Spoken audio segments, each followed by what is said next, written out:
The meeting of the South San Francisco Commission on Racial and Social Equity today, February 17th, 2021, is called to order.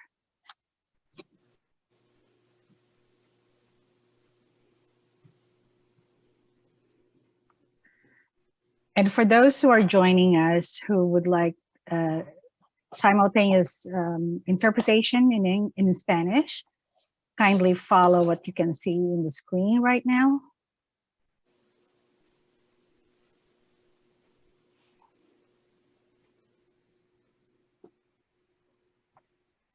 Then we'll proceed with roll call.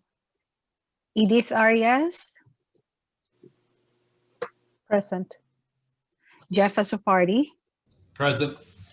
Gladys Balmas. Norm Faria. Present. Mike Futrell. Here. Cheska Ibasan. Vanessa McGovern. Hermes Monzon. Pat Murray. Here. Mark Nagales. Here. Kayla Powers. Here. Liliana Rivera. Bobby Vaughn. Here. Andrea Fernandez. And I'm here. Flora Nicholas. Do we have a quorum? Confirming you do have a quorum present. If any committee members join late, I will note them in the minutes. Thank you. Thank you very much. Good afternoon, everyone. I'm glad to see you all here to continue our work in phase 2 and identify, refine, and vet the best options to be implemented in year 1 for our community. Last month, we talked about the mental health response team, and recruitment for the position is currently ongoing. I am aware that the paradigm of the pilot program is not what everybody was hoping for, but I am inspired by the words of Dr. Martin Luther King. If you can't fly, then run. If you can't run, then walk. If you can't walk, then crawl. But whatever you do, you have to keep moving forward. I don't think our ideas and moves could be considered crawling, but we can't run yet. So we are walking and walking towards the right direction. Let us then keep moving.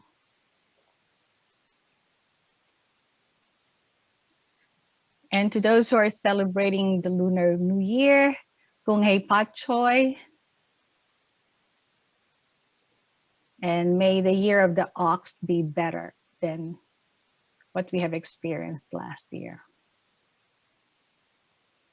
At this point in time, I hope that everybody has read the minutes of the January 25th meeting. If you have edits, questions, please say so.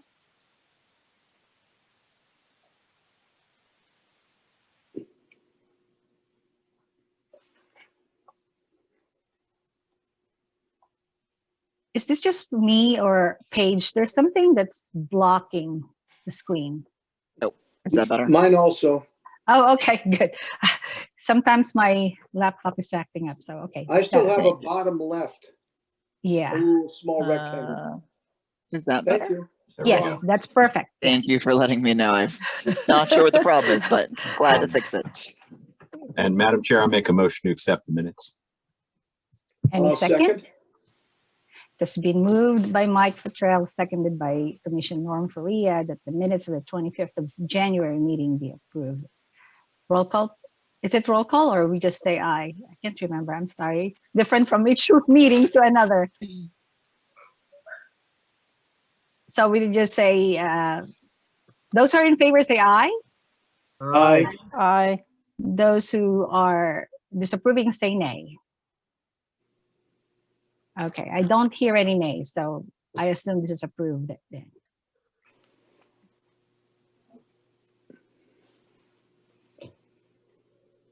Next slide. Okay, next slide. Okay.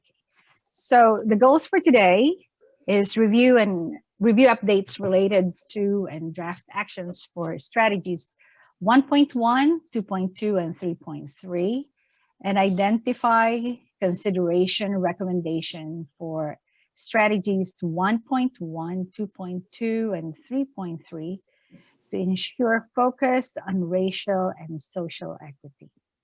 At this point in time, I'll turn over to Kim. It's yours, Kim.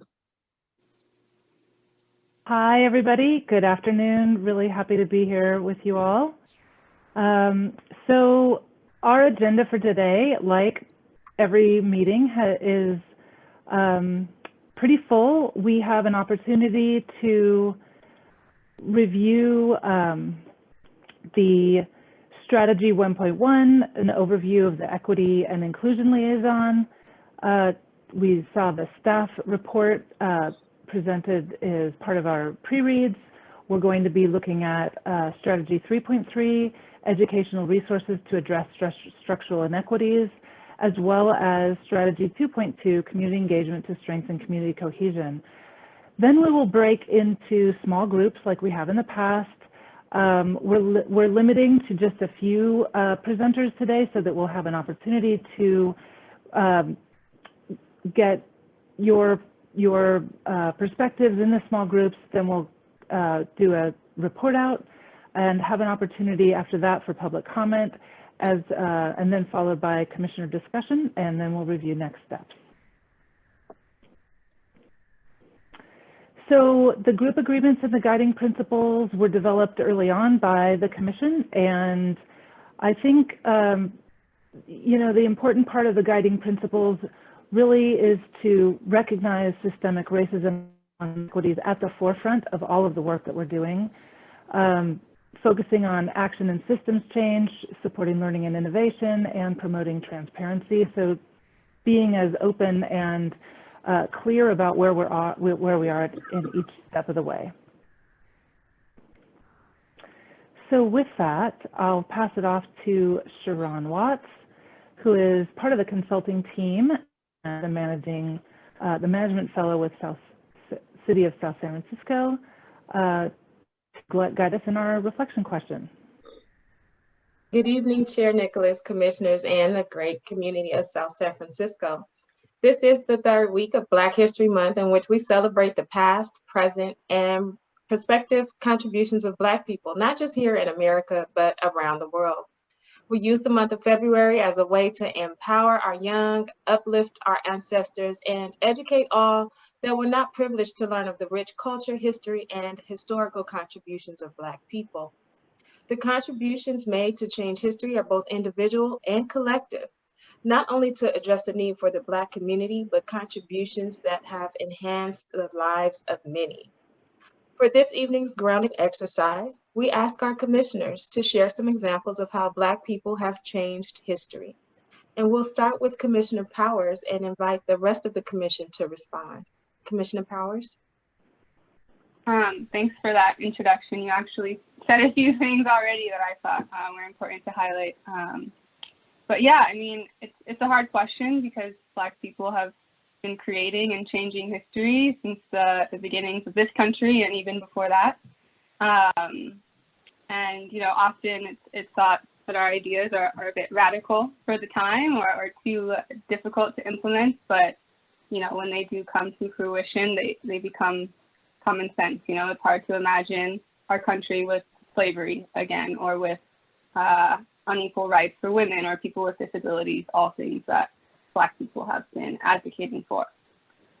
So, for example, in the period of Reconstruction after the Civil War, Black people campaigned for the first universal public education system in the South, which benefited all children, including poor white children who previously couldn't afford the private education that was available. They also campaigned for the 14th Amendment, which grants citizenship to any person born in the country. Later on in the 50s and 60s, the Civil Rights Movement led to the Immigration and Nationality Act, which eliminated the racist quota system and led to an increase in immigration, especially from Asia and Latin America. Black women have always been at the forefront of women's rights movements. The Me Too movement was started by Tarana Burke, a Black woman. Marsha P. Johnson was a leader of the gay liberation movement. Brad Lomax, a Black man with multiple sclerosis, helped lead the 504 sit-in for disability rights in the 70s. And he brought with him the support of the Black Panther Party, which provided food to sustain everyone participating in that movement. And today, our collective consciousness and leaders and Black women such as Stacey Abrams saved our democracy by organizing against voter suppression and winning key states like Georgia. So those are some of the well-known movements and events, and there's many more cases like that. And, you know, we do this at a significant risk to our own well-being. You know, Colin Kaepernick still doesn't have a job. Something local to the Bay Area, Timnit Gebru, maybe you all don't know her, but she's been in the news lately. She's a brilliant researcher in AI, advocating for ethics in how AI impacts us, about race, gender, the environment, privacy, all those things. And she was just fired by Google. So Black people are visionary. If you really study history, you see that what we're fighting for today is just a continuation of movements for civil rights, human rights, so police reform, environmental justice, education reform, tax reform, universal health care, like these things are all related. And, you know, I just hope people can appreciate that and help the cause just to help us achieve this vision for equity for everyone. Thank you, Commissioner Powers. Who would like to share next?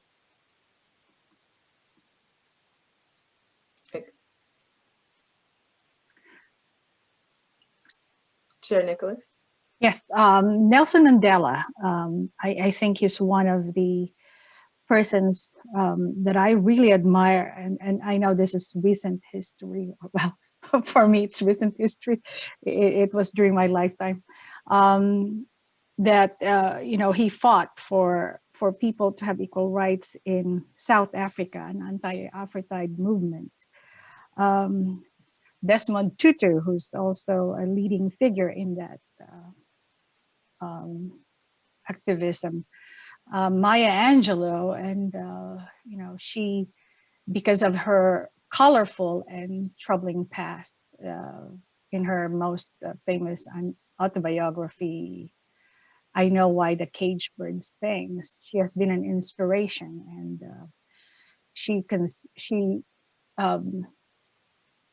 lets us be aware of how the celebration of Black culture. Ruby Bridges, you know, at her young age, at the age of 6, she's the first African-American student to integrate in an all-white Louisiana elementary school.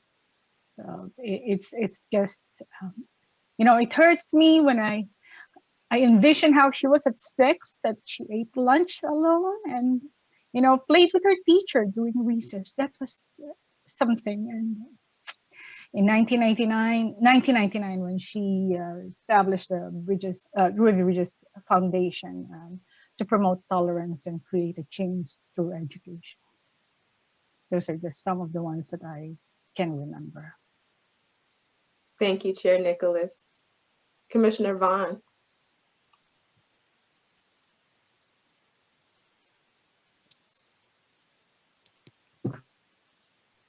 What comes to mind is jazz. You know, the musical contributions of Black people to this world. You know, there would be no jazz without Black people in New Orleans and everywhere else. There would be no salsa music if there weren't for Black people in Cuba, Puerto Rico, and other places. So, you know, thinking about, just kind of off the top of my head, contribution, how would this world be different were it not for those amazing creative contributions of Black people and Black communities? It's rather just thinking about what a loss, you know, what a vacuum that would create if those contributions, which were made in many ways, those musical contributions, if they weren't underground, they were certainly, despised and thought to be sort of, garbage. And they certainly weren't given the kind of prestige that European-derived musical forms had, but yet these Black folks were able to fuse that which came from Africa and that which came from the West into something new. And so I think that's something that we can all be grateful for. Thank you, Commissioner Vaughn. Would there be another? Yeah, Commissioner Faria, more? I'm reflecting back, especially because my age being older, we talk about all the athletes taking their knees now. Let's take it back even further to those who started. We talk about the Black Panthers back in the late 60s. We have like Angela Davis, Dr. Harry Edwards. We forget about, John Carlos and Tommy Smith raising their hands at the 1968 Mexico Olympics. At the time, there was a group of whites who would say, who are these radicals? But they took the effort to stand up, back then. And now these men have seen where it's still not improved much, but at least they made that effort. And just more of a general statement, which has always impressed me. We always think about the civil rights movement in the South. I've always impresses me how when you see the men and women who were there getting hit by the fire hose, getting chewed on by the dogs, walking into diners, going into a bus, the unsung heroes, who were there in the front lines, and they were all there. But that always just impressed me with their, their vigor to get their point across. Thank you, Commissioner Faria. I think we have time for two more. I'll call on Commissioner Azzopardi. One of the things that sticks out to me was at our last meeting, Myra, we were talking about what we learned in school and who we learned about that were some of our famous African Americans, and we didn't learn a lot about the people that invented things or doctors or lawyers, and it kind of stuck with me. We talked about Dr. Martin Luther King and other people that that everybody kind of knows, but there's just a lot of people out there that obviously that invented and brought so much to this country we just didn't discuss, we didn't learn about. Commissioner Faria hit on a little bit, but since I kind of lean towards sports, I'm not talking about Michael Jordan or LeBron James that were just fantastic athletes and people, but there were some people that had to go through some amazing things, had to overcome, people like Hank Aaron having to pass a legend like Babe Ruth and Muhammad Ali having to be, truly one of the greatest, not only fighters, but people and standing up for what he believed in. These people through sports were able to bring a lot of people together. And sometimes they didn't do it where it was very popular at the time. And some of them, you have the quiet Hank Aaron who did it without saying a whole lot. And then you had the very boisterous Muhammad Ali that did it and told everybody about it. So it was just it's impressive to me just how you can affect people, affect change, and handle it differently. Thank you, Commissioner Azzopardi. Will there be another? I think Hermes has a raised hand. Okay. I can. Commissioner Hermes Monson. Can you hear me? Yeah, we can hear you. Okay, thank you. Yeah, I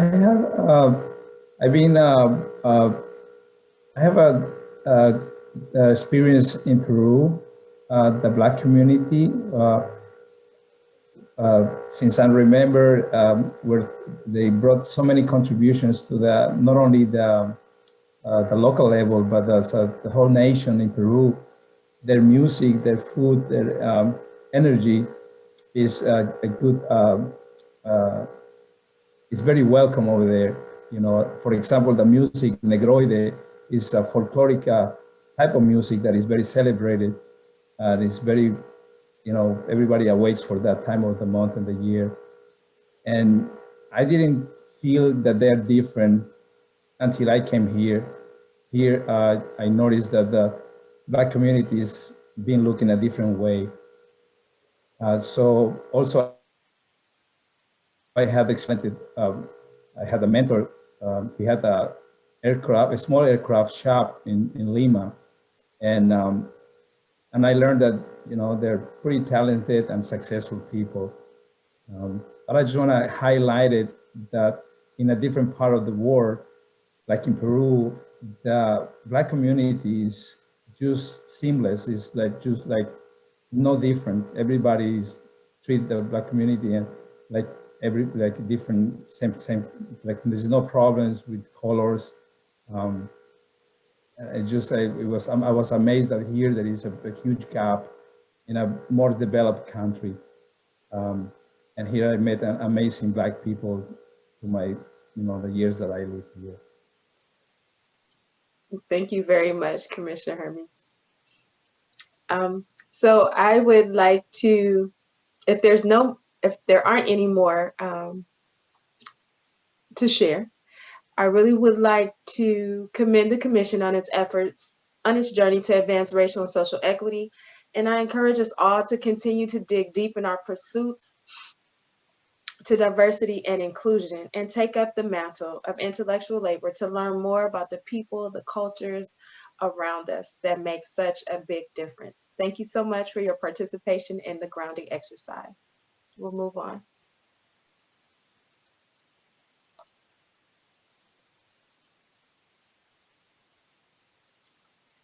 So now we're going to talk about the overview of the Equity and Inclusion Liaison Strategy 1.1. Next slide. So Strategy 1.1 falls under Goal 1, ensure ongoing oversight and accountability to advance racial and social equity. So today we will talk about the strategy of establishing a dedicated staff position, for example, an Equity and Inclusion Liaison, to provide accountability, advance equity initiatives, and monitor equity outcomes. Next slide. So there are several draft action steps for Strategy 1.1, and these action steps are actually directly from the Commission. Okay, so Commission has provided and received significant input expressing the need for such a position, and these are some of the action steps. The first are systematized data collection and analysis, systematized community engagement and sharing of data with community. Specifically under these two steps is to track and review data by race, ethnicity, and address where disparities may arise. Also to include, analyze, and publicly present selected South San Francisco Police Department data by race. We have found that the collection of data and the sharing of data are primary themes throughout the work of the Commission. Next, we have systematized training and performance reviews, conduct equity audit of barriers and opportunities. So as you know, we are focused on the first year implementation plan, and I'm excited to announce that currently we have a DEI training for the department heads here in South San Francisco. So this is actually starting this month, and the workshop will be held by our very own Myra Jolivet, and she will be having or hosting discussions regarding race, communications, and how we work with the public around these issues. The next is to ensure training and performance reviews related to mitigating and minimizing the impact of providers' individual level racism on service provision and expanding implicit bias training for South San Francisco Police Department. Again, these are targeted action steps for upcoming implementation, but also want to inform you that our police department is planning to participate in the implicit bias training in the upcoming months. Next, we have promote reducing documentation required to participate in services or receive resources, and strengthen existing policies to increase support for low-income renters. This is tied to making it easier or easing the existing procedures, paperwork, and practices that are in place that often pose barriers to our residents in accessing services. Next slide. So those action steps that come directly from Commission were also the basis for the preliminary design of our Equity and Inclusion Liaison.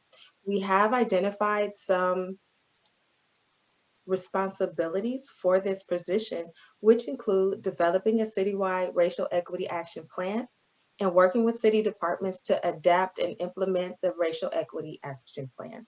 So because this position is designed to work interdepartmentally with city staff as well as in community, that's one reason for the liaison title. We also have identified a task of identifying new programs, activities, and initiatives to foster diversity, equity, and inclusion, better known as DEI here in South San Francisco. We want to foster community engagement and infuse DEI and anti-racism into all programs, activities, internal and external practices, along with tracking the progress towards racial equity goals and updating the City Council and the South San Francisco community about implementation status and data.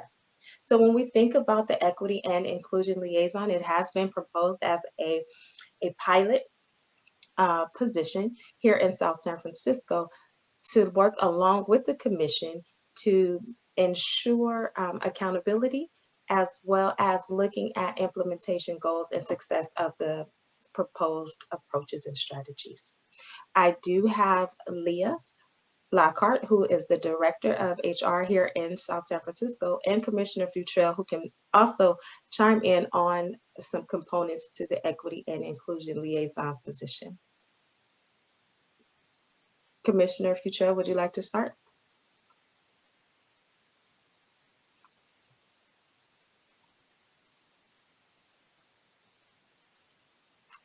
Okay. How about Leah? Would you like to add to, I'm sorry? Leah, can you hear me? Yes, I can hear you. Can you add to the? Okay, good. Sure, and good afternoon, commissioners. I'm Leah Lockhart. I'm the Human Resources Director, and just a couple of things. We've just started to scope out what a position like this would look like, and you know, one of the models that has been recently implemented down in Redwood City, they have a 2-year contract, and that looks like the way they designed the position is very similar to what we're looking for in terms of a potential position. And, you know, I think it's really important, as Sharon had pointed out, is that there's a central, you know, if somebody's going to be driving these initiatives forward, you know, we do a lot in HR around staff, but we're looking more holistically at some of the goals that the Commission has put forth in terms of equity, you know, both within our own community of staff, but also in the broader community. So yeah, the concept would be that each of our labor groups and council and anybody else within the city, and looking at other examples to determine what that salary structure would look like. And I do appreciate, I think, the comments that we got up front in terms of, you know, what is the title and what is the, you know, kind of level of authority. And I think, you know, those are all very good questions that, you know, certainly it's a management level position with some degree of authority. And, you know, we would make sure that, you know, that it's not simply somebody to do some studies for us, but actually push those initiatives forward. So, you know, at this point, we are still gathering data on best practices, and we would shape it further, but we would need to look at, you know, what kind of structure we would have. So is this a pilot position where we would have a 2-year term, reevaluate, and look moving forward, what would we need for that position? There was, if there are budgetary limitations, and I think Commissioner Futrell can talk a little bit more about what we're struggling with, but you know, we could look at potentially sharing this position with another city, perhaps a smaller city that is doing similar work. So there are a few options available for us to consider, but you know, we would certainly welcome input from the Commission. Thank you so much, Leah. And Commissioner Futrell, I do see your hand. Would you share your thoughts regarding this position? Thanks. Well, excited to have this person join the team. I think it's needed. And I'm glad it's on the agenda today because, as Leah said, we're trying to scope the duties and the role and the focus of this person because it's real and it's meaningful. This is not just for show. This person would be in the city manager's office and would be at the table for key decisions and in key meetings and be a part of that. So it's important that we scope it out correctly so that it doesn't just become window dressing. That is absolutely not where we want to go. And it's also important so that we can explain the importance of this to City Council. The creation of this position officially is a City Council decision, and the duties will be presented to the City Council. And then there'll be a separate item to fund the position. Funding is a thing. You know, President Biden is fighting to get money for cities right now. And that is because cities are struggling financially. But that has not, please understand that that does not diminish our desire to have this position. We're just going to have to think a little more creatively on how do we fund this position. The 2-year project like the City of Redwood City is doing makes it easier to fund, frankly. And I think it would be interesting to explore if one of our neighboring cities would like to join with us in this effort. That might really have some benefit instead of us viewing in a stovepipe. But in the big picture, I am confident that we will bring this forward to Council this spring to create the position, see where that goes. And I'm confident too that we will find a way to fund it. But what I need help on is what you see on the screen. We really need a powerful statement of what this person will do, not just to convince City Council, but also to hand them the written charge of what what is expected of them. And again, that they know they have a real seat at the table to affect change. So that's all I have to say. I'm sure happy to discuss it further, but I really want the input of this group on how do we hone this down to make sure it has the gravitas needed for this person to step into this new role. Thank you so much, Commissioner Futrell. And we will further discuss this in the small group and larger group settings. Thank you. Next slide.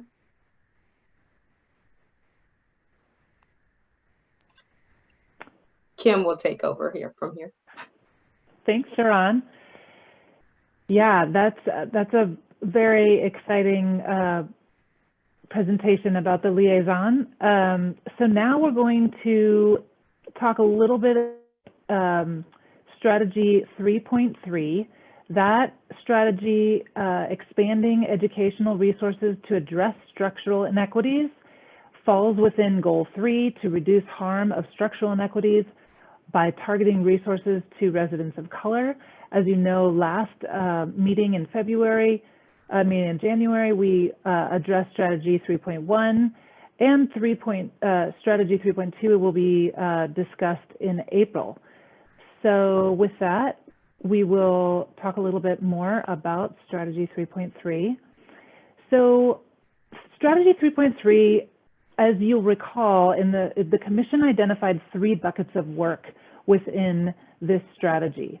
Enrichment programs and leadership development, supporting low-income students of color in attendance and participation during and after distance learning, obviously such an important topic right now, and implement universal preschool and or pre-K. Again, very big buckets of work. When last week we pulled together a cross-departmental group of city staff, I think there was about 16 of us total in the meeting, and we wanted to hear from folks who work across the city departments to understand more about what can be done to focus in on racial and social inequities within these areas of work. What they were discussing and identified included what's in that blue box there that's really cross-cutting. They identified 3 cross-cutting action steps, including reviewing the outreach and engagement process for existing resources, and thinking really closely, gathering more information about who isn't being reached. And on a related kind of topic, how to address the barriers to make sure that folks who are reached are perhaps are able to access these range of resources. Related to that, they also spoke about what we talked about last time in our commission meeting, the Community Navigator program, which, as we know, is getting off the ground and is focusing on outreach efforts. And they noted that this group of folks who are already embedded in the community leaders, could help grow effective outreach in non-English languages, make sure that the in-person touch that's often necessary to help people navigate complex systems and resources happens in expanded ways. And they also talked about the importance of making sure that staff, mentors, presenters, leaders reflect community members' demographics. So these were cross-cutting actions related to each of these big buckets of work that they're proposing to think about more in depth with you. So the next slide goes into a little bit of detail for each of the kind of bucketed areas. So this first one within Strategy 3.3 is related to the school enrichment programs and supporting youth development, youth leadership development. So a couple of the action steps that this cross-departmental group identified is this top one is something that we've talked about, I think, a little bit, which is to convert the South San Francisco Youth Advisory Council to a, and that would increase young voices' influence on policy. There was also mention of a pilot summer youth teen internship that would happen within the South San Francisco city departments. There was also discussion of developing mentorship and job pipelines to address structural inequities. This could be leveraging the proximity to Silicon Valley. It could be research mentorships, lots of different opportunities that exist with where South San Francisco is. And then also there was an idea about the Youth Advisory Council of developing a speaker series. So this is sort of related. So making sure that people have access to the kinds of leaders that we started this commission talking about.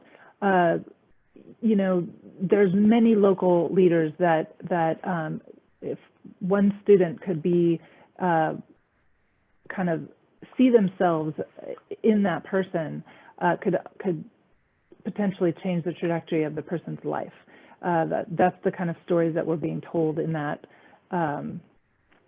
conversation, and even at the beginning today with the conversation that we started with.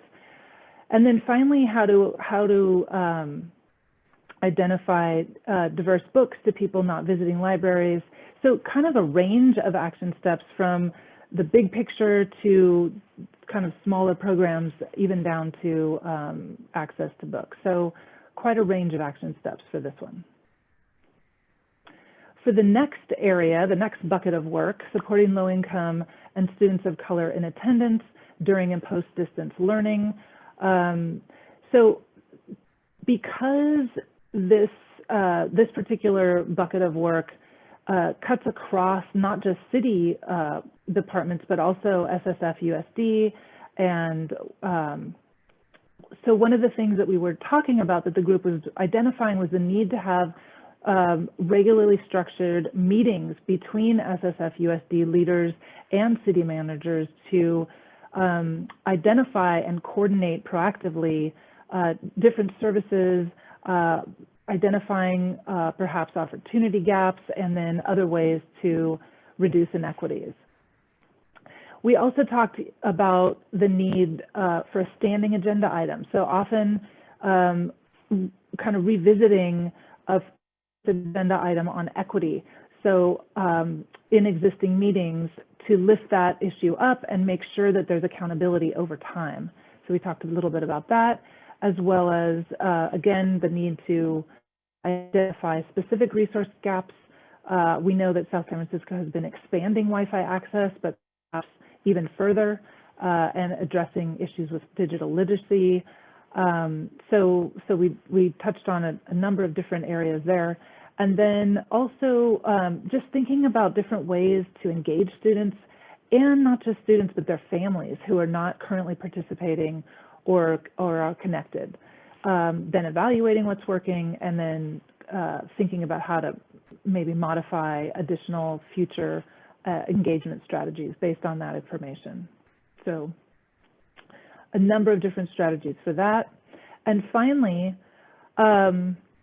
related to the bucket of work for the universal preschool and or pre-K implementation, again, you know, really thinking about how to do that in an anti-racist way. The Commission has been very clear about the interest in focusing on making sure that any kind of rollout is anti-racist, perhaps focusing on targeted sites and with explicit inclusion of families. So we talked about that with this group, and the group identified exploring additional facilities in key neighborhoods to provide preschool or pre-K services. They also identified that they will be developing and implementing a childcare master plan. So that's a coordinated childcare plan for the area, kind of a critical policy document. That was exciting to hear. And then also we talked about some of the themes that we've heard throughout the Commission, things like developing criteria to use to help select folks from the wait list to city preschools, so that there's kind of a fast track opportunity, for example, with Little Steps or other programs locally there. And then also another criteria could be prioritizing children of essential low-wage workers. So different opportunities to make sure that those who need access to city preschools are able to do that. Then also there's a couple of important legislative bills, so AB 22 and AB 123, to expand eligibility birthdays for TK in lower income neighborhoods. And the group emphasized perhaps that the city could express support for these important bills. And finally, there are a couple, as we've discussed, I think, building new childcare facilities in the Westboro area, but also there is continued exploration of childcare sites in at the Orange Avenue Library. So again, quite a few action steps that were discussed, and I think have a lot of energy behind them.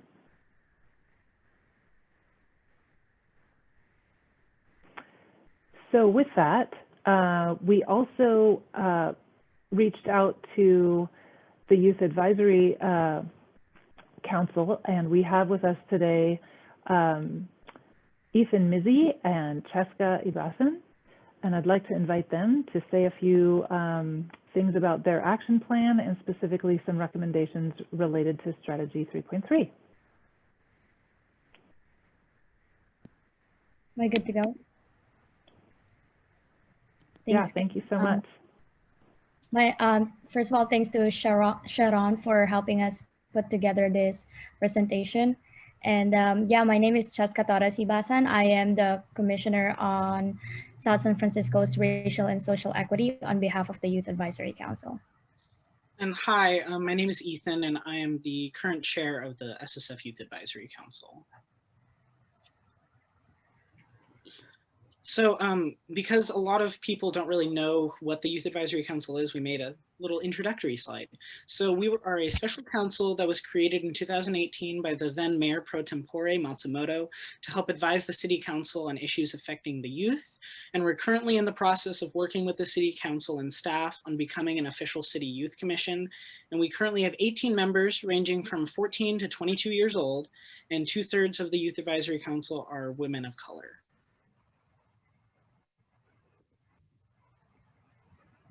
So for strategy 3.3, which is what we are discussing in today's meeting, expanding educational resources for priority populations recommendations. Here is a comprehensive list of what we have put together, and given the time constraints, we are not able to put out the specific details for each bullet point, but Ethan and I will be happy to answer questions afterwards.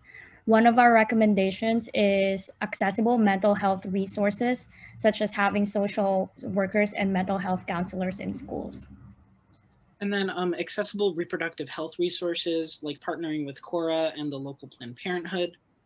And then reviewing and revising academic curriculum for all courses to implement anti-racist educational enrichment. And providing college and career counseling as well as tutoring. And that specific bullet point, we have it in relation to the first bullet point because we noticed that not a lot of students in our districts are aware that the role of your guidance counselor is not just to be there for academic guidance, but also because they are technically your mental health counselor, so you can come to them for concerns. But even when I was a student in South San Francisco High School, did not know that. And a lot of our guidance counselors are just overworked. Every lunch, there's just a bunch of students lined up trying to have their schedules for their classes fixed. So there's really no space for them to check in with the students one by one. And to have someone who's specifically present for mental health counseling purposes would be a great idea for just like the general welfare of youth in schools. And then make after school, another recommendation is to make after school childcare and after school recreation programs free for all. While this would be difficult, what we have in mind is to create a volunteer program that is student led. So it could be, because we know that there's a lot of like licensing or just certifications that will go through behind like passing this recommendation, because Marie, Ethan and I have talked about this, but it's a volunteer program is something that we are looking into. And then the last one we have for strategy 3.3 is to expand municipal Wi-Fi access to all South City residents. And this will enable us to provide better help for students in times of remote learning and when we go back in person as well. I think that's what we have for today, and we will be happy to answer questions. Yeah, do any commissioners have any questions? To the chair. It's not much of a question, it's more of just a comment. Thank you to Jessica and for Ethan for all your great work on this, and just making sure that the youth are part of this process and part of the conversation, because I think it's important to have that point of view and to have your voice in how we can move our city forward. So thank you for doing this.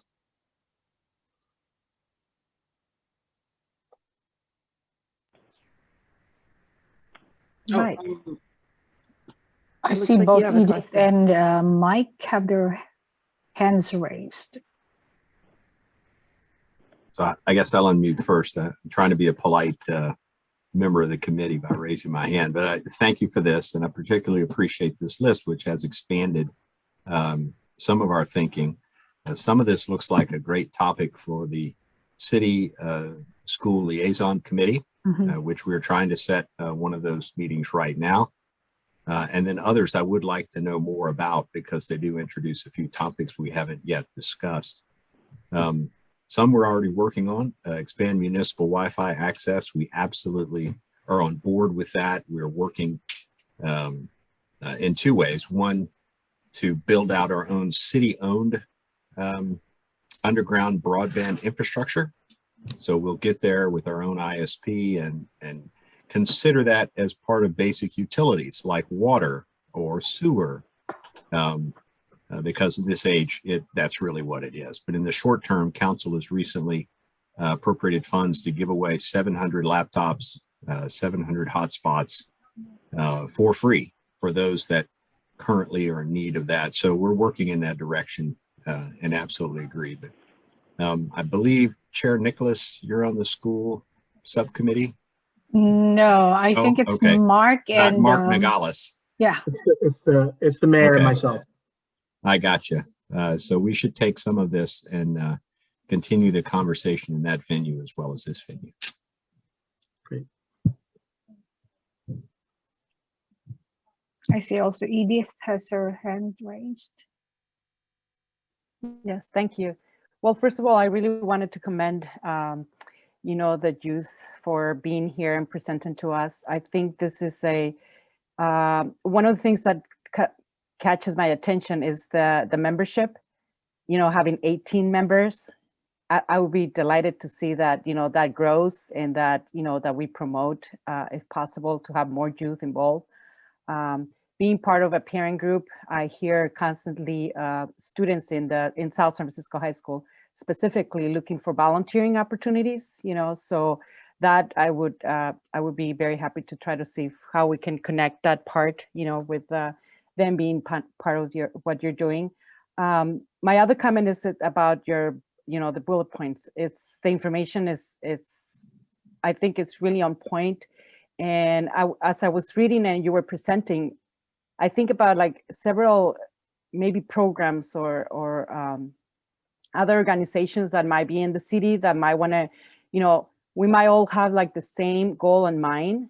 And I'm just here wondering, what would be the possibility? How can we make it possible so that we get together and talk about this and unite our ideas? And, you know, having you as the youth, and I support a lot of parents, so, you know, have the families and moving forward, because I think as we're all together here, this is what it is, a conversation and trying to find, you know, where the needs are, how do we support that? And it's not, I don't think it's impossible. And I was glad to hear Commissioner Mike to explain some of this, you know, things are already happening.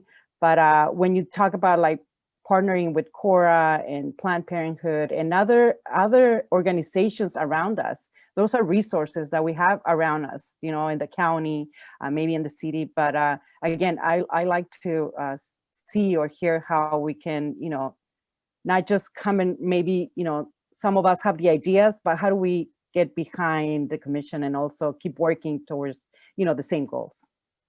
Sharon and I talked about the different entities within the city. Like, for example, a lot of our recommendations overlap with certain departments, like the school board and then the library as well. And we were thinking that having youth-wise, on our perspective, the Youth Advisory Council can work with those various appointments by having an appointed member to attend their meetings and just be there to voice out what needs to be said and just provide recommendations. And as far as Cora and our local Planned Parenthood office, this idea stemmed from my experience back when I was in Youth in Government Day program of the city of South San Francisco in 2018.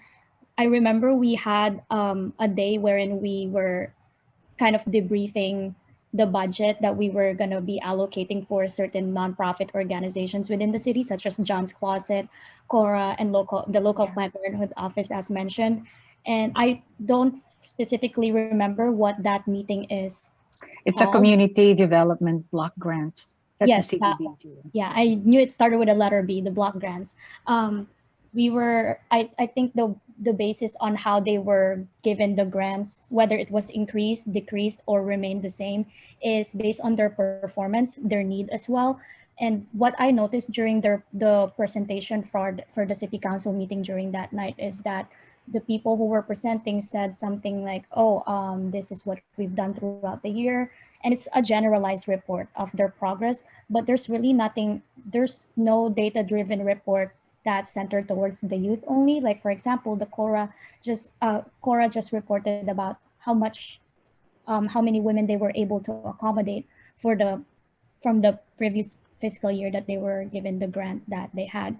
But then again, we did not hear data specific information about the youth. And I think that's something that they can improve on. Maybe if the council demands for them to have that as part of their report, it's something that we can work on as well. For your information, Cheska, I'm part of the subcommittee on CDBG grants. We have also allocated for youth. I can't remember the youth group that we have allocated funds for. So there is one that we're working with. Yeah, we were not aware of that. And like I said, it was a knowledge based off of the 2018 Youth Advisory Council. Yeah, there wasn't Youth and anything Government Day. before. We just had it last year when I became part of the CDBG subcommittee. I fought hard for that one, and if that is something yeah, that I really if that's wanted. the case,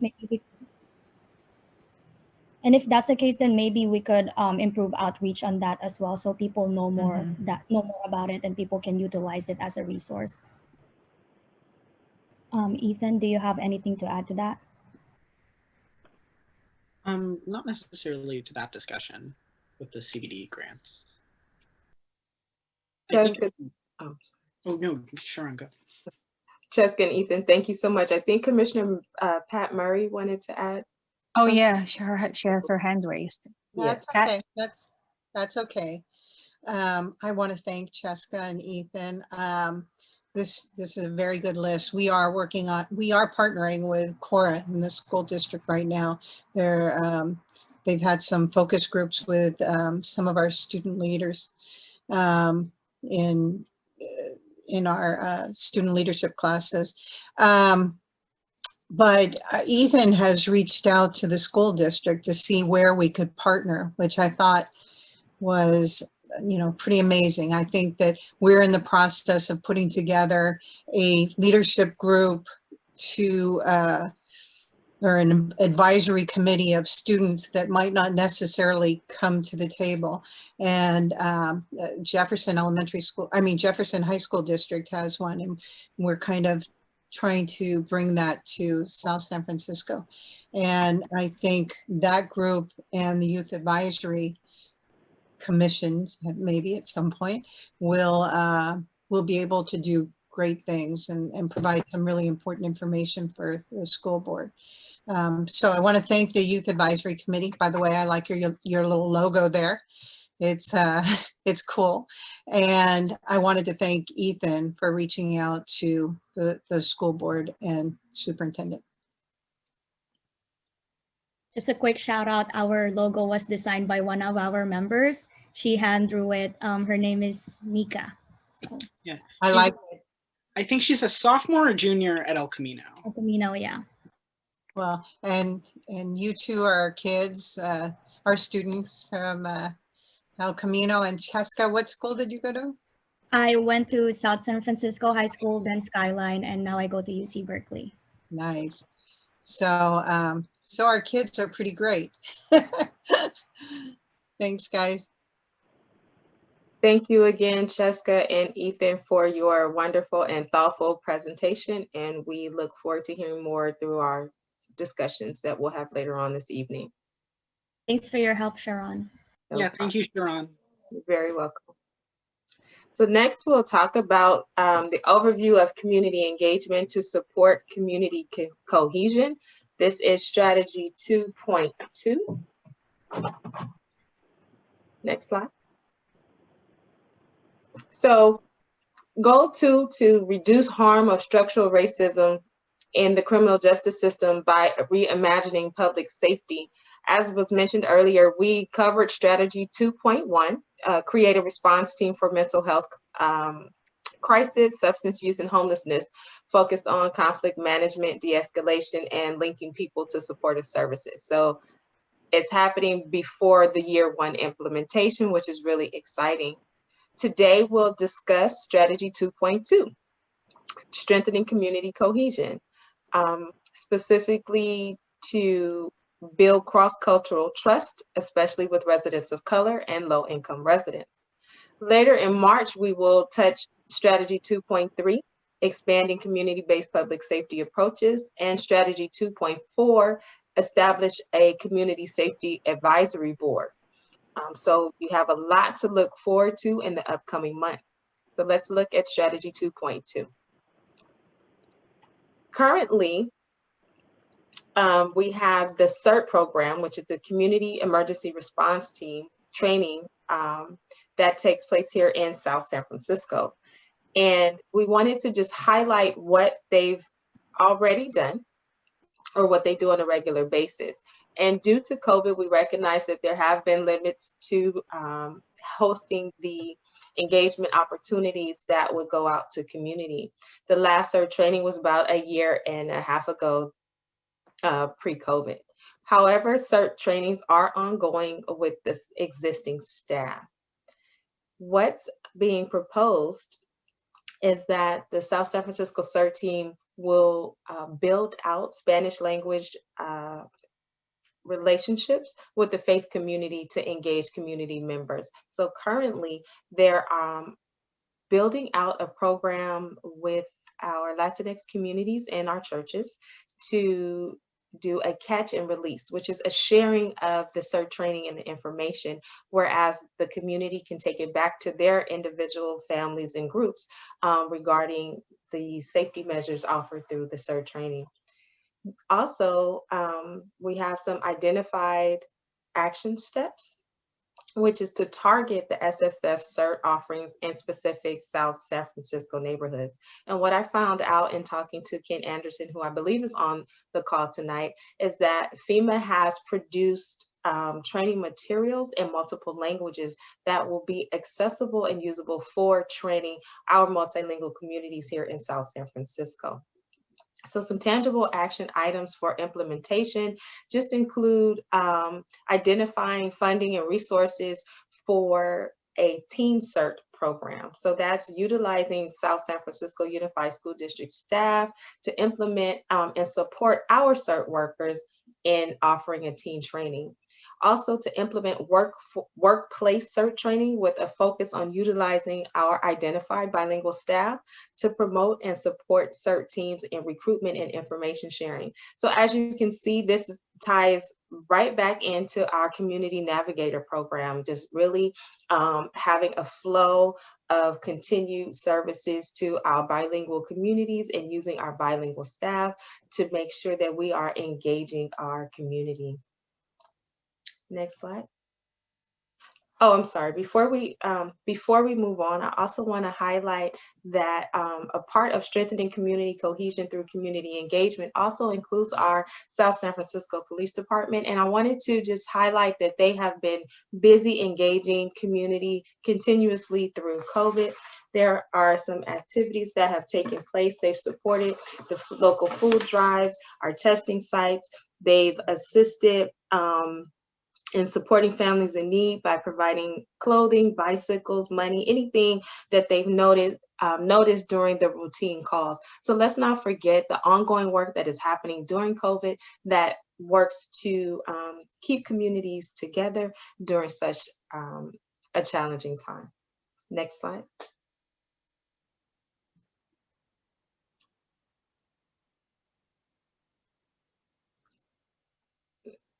I'll jump in. I'm sorry. We're doing the handoff, Sharon? Yes, I'm sorry. So the previous slide just says that we will move into our discussion on how to ensure these strategies promote racial and social equity in South San Francisco. And Ken will begin to help us transition into our small group settings. Thank you. All right, lots of updates.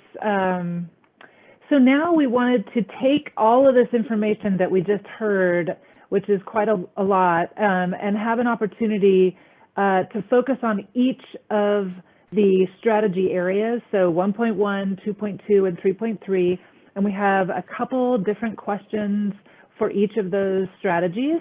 And like before, we're going to break into small groups, then we'll have a report out from each of the small groups, then we'll invite public comment, and then we'll end with commissioner conversation, discussion, questions that might come up.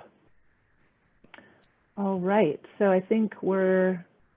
I'm going to push folks into small groups. We'll have 30 minutes. I will chat the facilitators, just a heads up, but know that you may be cut off because it'll close automatically, so. Thank you, Paige.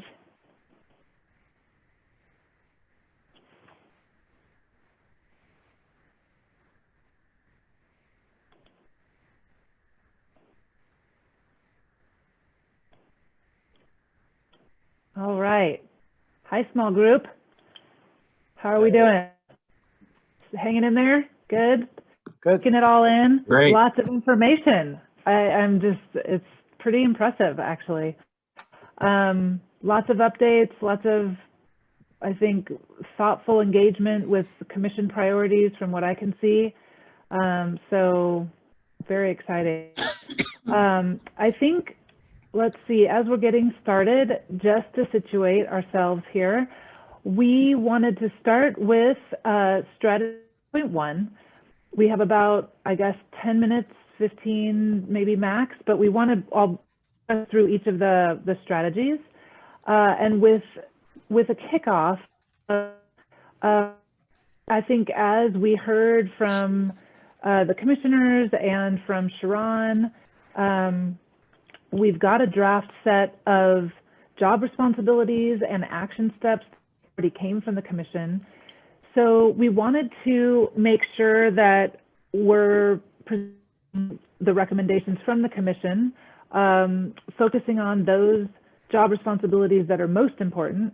And then because there are a lot of action steps and we're focusing on the first year of implementation, we want to take a little time to think about which are the most important action steps. Those are the 2 questions for this first strategy. So let's talk about the job responsibilities and just open it up to the commissioners. What would you say are the most important job responsibilities for this Equity and Inclusion Liaison?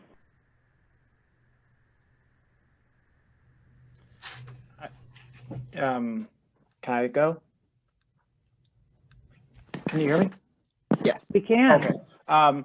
Yeah, I mean, I think the infusing, what was it? Infusing DEI and anti-racism into all programs, activities, internal and external practices kind of sums up what, you know, I think is the most important responsibility for this position. If not the most important, that one definitely rises to the top in my mind.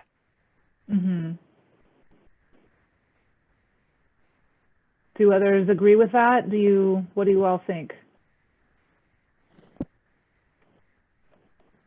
Do you have a different set of responsibilities that you think are important? And this is first for the commissioners, and then we'll ask other members.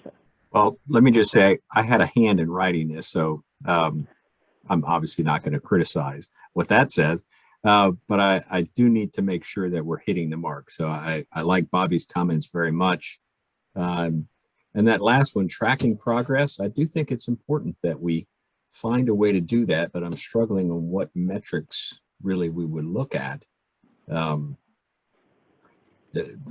just, I don't know, benchmark ourselves and where are we, where do we want to be? How do we know that we've gotten there? Are we succeeding? That one I'm struggling with a bit, but I'm really needing input here, either from commissioners or others in the room. I have a suggestion. Yeah. The best way to track any progress will be putting our words to action. If we actually make things happen, it'll be automatically that the community will notice and the feedback will come back to all of us very quick. But if the actions doesn't follow the words, there will be no matrix that help us, or even if there is a matrix, it will be unrealistic. So what I'm trying to say is this person has to actually reach out to the communities. Let's just say have 10 items and go through it, because if there is, it's very hard to make progress. So the liaison person has to have authority and follow up. Kind of the right person being able to make things happen. That's what I'm hearing and what you're saying. I've been engaged in the community for quite some time, and it's pretty hard to, the action has to follow the words, and it's hard if this person is going to have that capability to be on the city manager's office and at the same time has the capability to be with the communities, different angles of the city, to do a follow-up with the community as well. And we can be part of that. Right, so you're raising kind of the point. I think what I heard from Mike was making sure that we're clearly articulating what we're aiming for, and then how do we measure that? And then also, what I hear from you, Hermes, is making sure that it's very clear and obvious that the person is able to accomplish the tasks that are set out, and then also making sure that we're reporting back out to the community, so that folks know what's happening, maybe what some of the challenges are, most specifically how things are changing. Yes, if I could follow up with Hermes, we have in the past, the city has done surveys, scientifically valid, hired a outside firm to do a survey of the city on various issues. What do you like? What do you don't like? Maybe we would start with again, a scientifically valid survey of city residents focused in this area of race and equity, to maybe set a benchmark, or where are we today, and then sometime later do it again to see if that. Now, a lot of that is subjective, but so much what we're dealing with is subjective. We want respect. We want people to be heard. How do you measure that except by asking people? So that might be one way. So I agree with Hermes on something like that.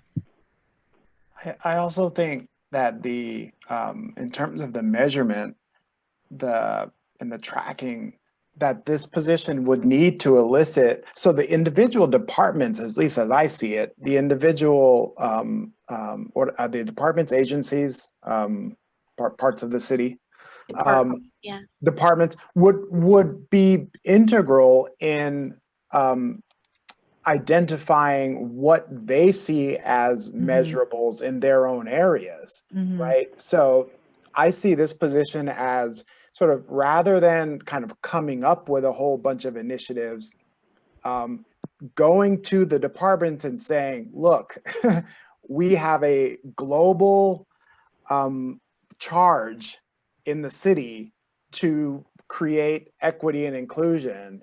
What can you do to that end? And then, elicit from them some things, because they're close to the ground, they're on the ground, they would have a good sense for what standard they would like to be held to. And that could be one way to come up with, relatively specific, actionable items that one could track and measure. And Paige, you're doing a great job of highlighting some of the points that are actually in the next area. So on a related note, what would you say are the most important action steps for the first year of implementation for this position? We've talked about community engagement, so I think that's why systematized community engagement and sharing of data with the community, that's what you were sort of highlighting here in your comments. Would you say that that's an important action step for the first year?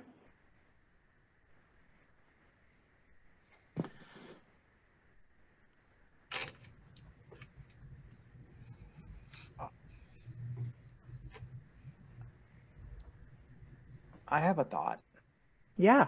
We want to hear your thought. Okay, so it's more of a question, and I'm a bit concerned that the way the position is being talked about and conceived, that it just might be too much, right? So it seems to me that the one goal of kind of auditing the city and keeping the city, holding the city accountable for diversity and inclusion and equity is sort of one kind of internal thing, which is a lot of work, right? Getting in the weeds in all of the various departments of the city to make sure that we're walking the walk. And then it sounds like there's this other piece, which is sort of the public community facing diversity point person to work with community organizations and help them creatively. It seems like way too much to me.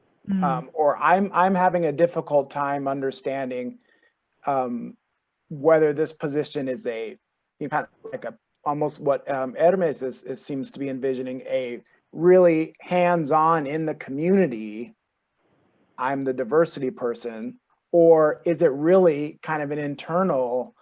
Are we as a city doing what we say we should be doing? And I don't know that one person can do all of those things, much less in the first year, but without staff and all that. So maybe I'm misunderstanding the balance between those two, but it almost sounds like an impossible task. And then, with the kind of half idea we had about maybe sharing it with another city. It's like, what? So before go ahead, Mike. And I was going to say, I definitely appreciate Bobby's comments. So I think that sharing with another city is off the table. Now that you start discussing everything that this one individual is responsible for, put it all on their shoulders. It's kind of crazy. Right. But I think the first year is going to be finding their way. Yep.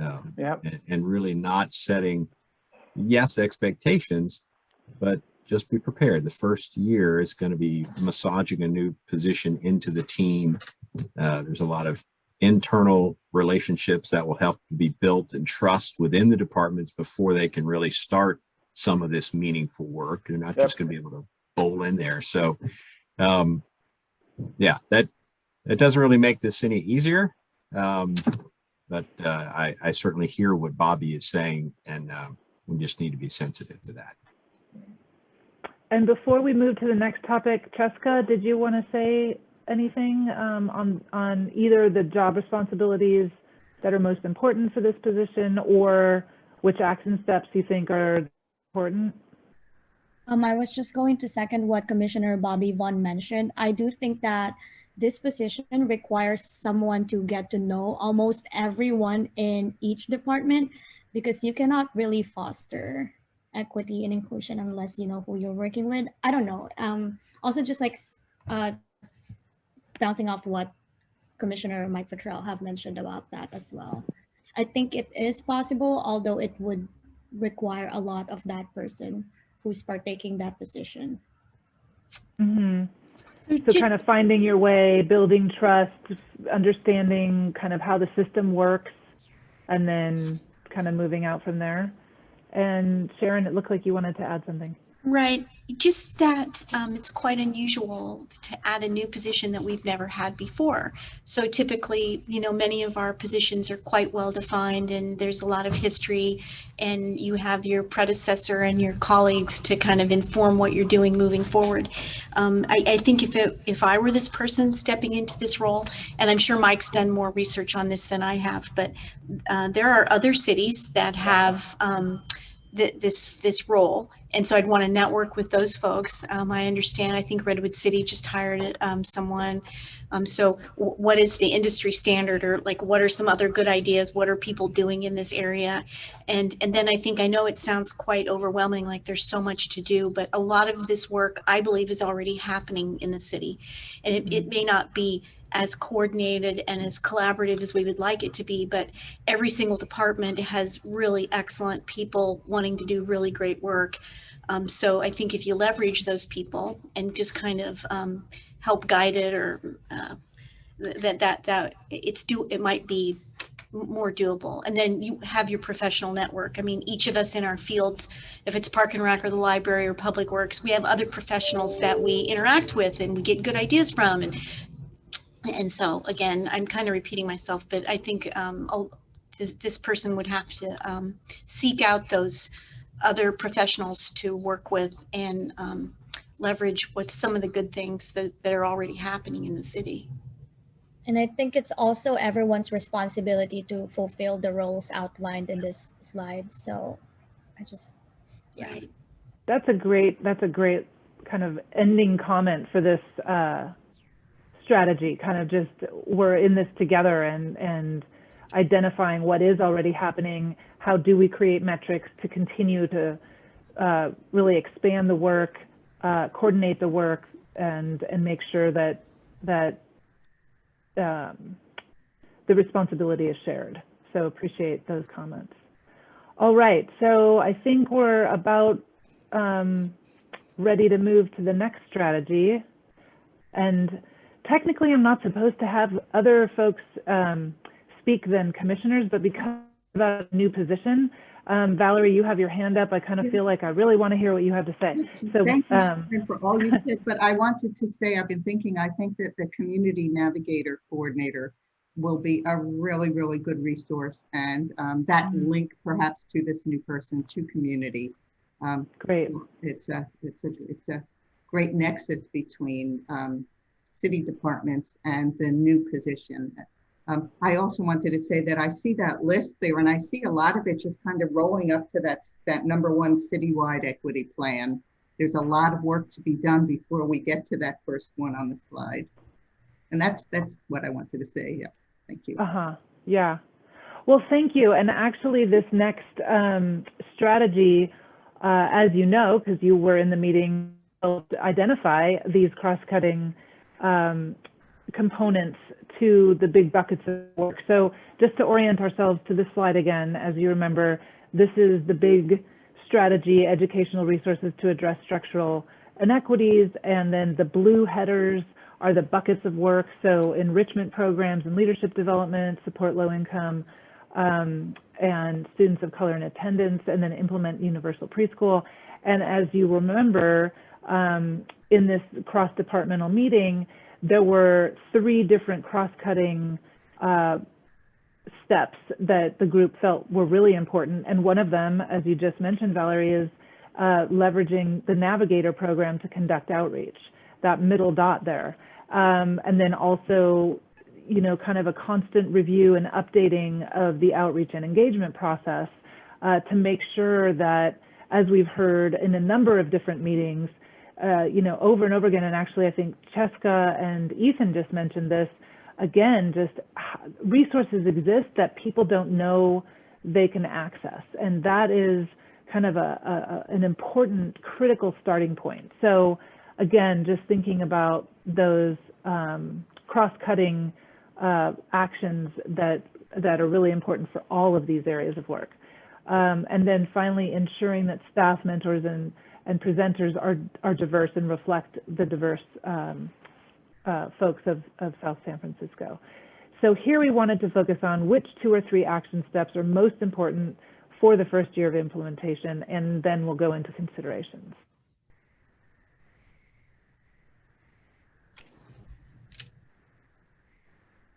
Who would like to kick us off of the commissioners? I would like to go. Hermes? Okay, thank you. Yes, I think it's very important to actually talk about a location in each area.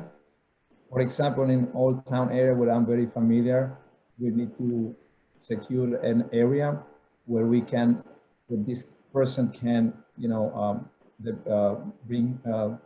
get us together, and so we can discuss the things that could help us.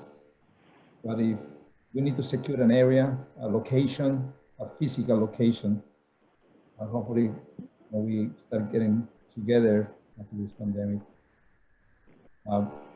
It's great. So location, and are there any specific action steps that you see on this list that you feel like rise to the top of importance?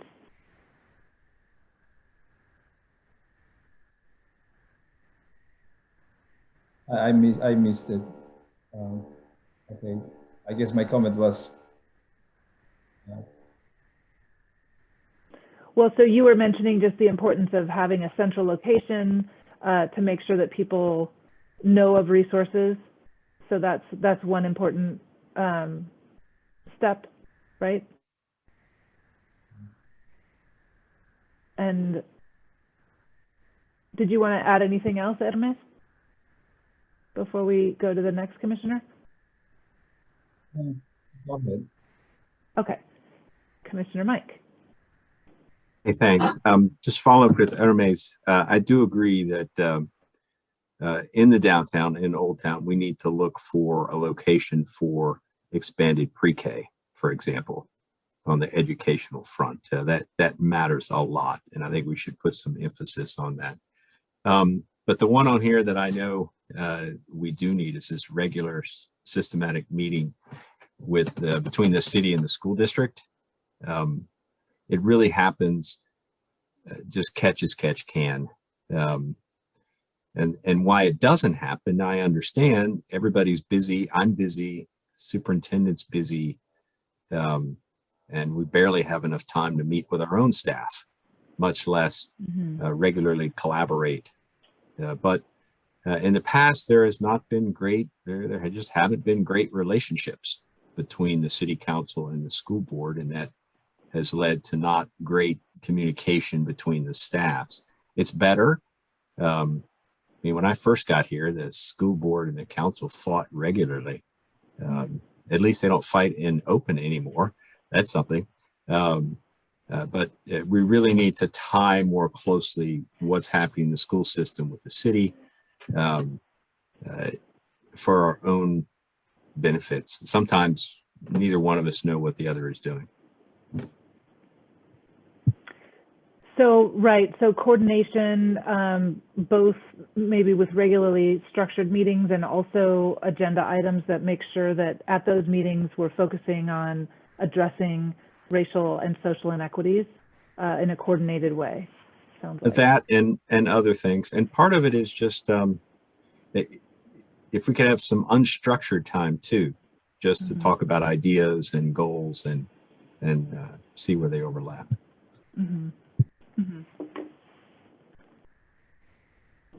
Other commissioners' comments or thoughts on, yeah, Commissioner Bobby. Yeah, I like, you know, it was really, I think, Commissioner Cheska's, you know, presentation earlier made me think more about this converting the Youth Advisory Commission, or, you know, raising its profile. And that's something that I think could be implemented, you know, quickly, even if it were simply inviting them in their current configuration to more meetings and to participate in more areas so that their voice is heard more regularly. I think that is, you know, they're thinking about things that impact their lives on a day-to-day basis, and you know, the more that we hear from them and know what's on their mind, that's just going to make it easier for them to get their needs met when they're actually have a seat at the table. You know, I was actually a member of the first South City Youth Advisory Committee back in, I don't want to tell you now, it's like 1985. So I'm glad to see it reinvigorated, and I think I did Youth in Government Day too as a kid. I think the youth voice is vital on this one. Those are great points. Cheska or Hermes, did you want to add anything to that? Thanks for your support, Commissioner Bobby Vaughn. Actually, we are still not yet a commission, and that is something that we are working on. I think that being a commission will really enable us to be more present rather than just, because up until now, we're still a pilot project. And even if, yeah, we're still a pilot project from 2 years ago. Okay. So that's why it's still called Youth Advisory Council. We are also hoping to be renamed into commission just to legitimize our role as youth. And yeah, just being present in the meetings, that's what we're really hoping for. And that's the legacy that we want to set forth for this year. Also, it's probably going to be my last year with the commission unless they extend the age requirement. So hopefully they do, because I want to be able to help out more. But that's a setting foot that we want to have for the rest of the upcoming members. Thank you. Hermes, did you want to add anything? I just look forward. Hopefully we can get that position From the community point, we will support that this position in any capacity that we can to make it successful. Thank you. All right. Any other considerations? How are we doing on time? We should move to the last strategy in no more than a minute. Okay, well, any rapid thoughts, considerations, recommendations that we haven't already discussed? I think we've done a good job of covering a lot of territory here.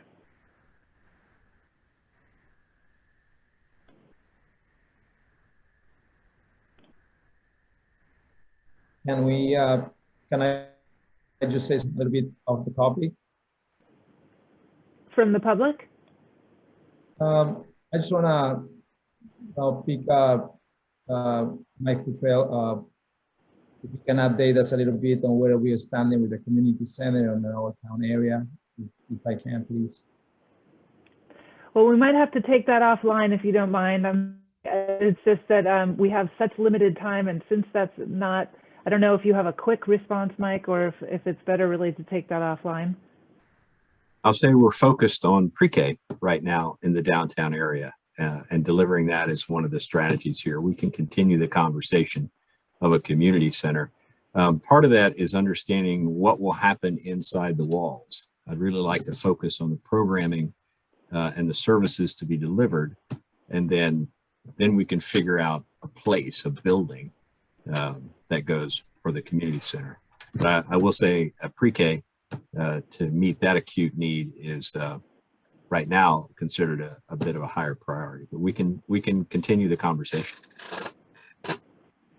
So it sounds like focusing in on the needs in Old Town, particularly related to universal pre-K, universal preschool or pre-K. Yeah, that's one, but also understanding what services would be delivered in a community center, for example, what would be offered, and then how can we best deliver those to the community. A community center might be the answer, but let's understand what happens inside the building before we build the building. Okay, so with that, let's go to our last strategy 2.2.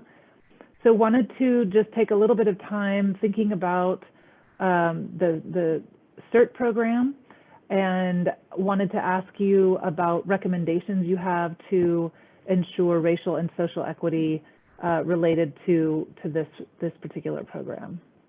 Any initial thoughts?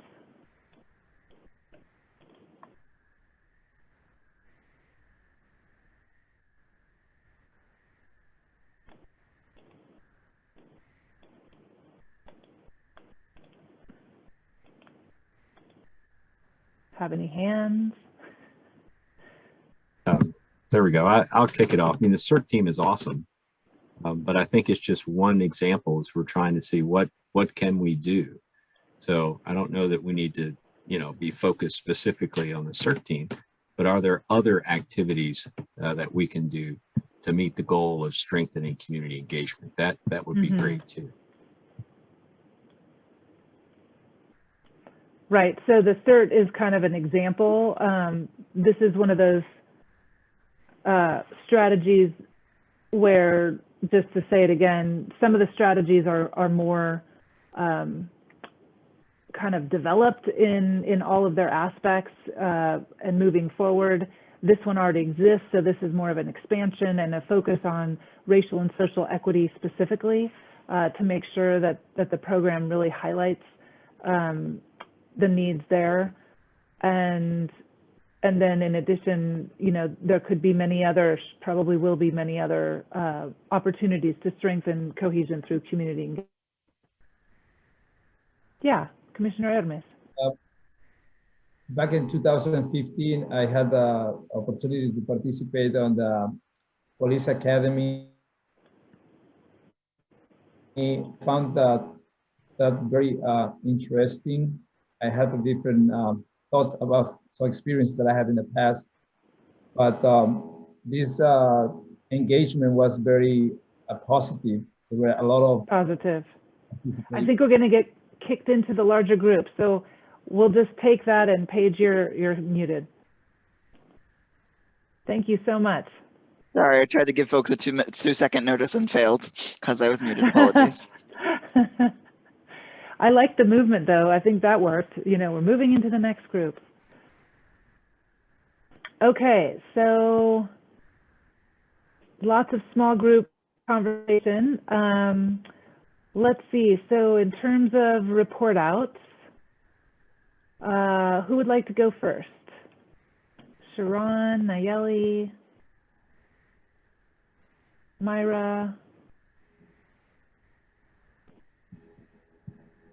Nayeli, if you're ready, do you want to go first? I can't see her on my screen.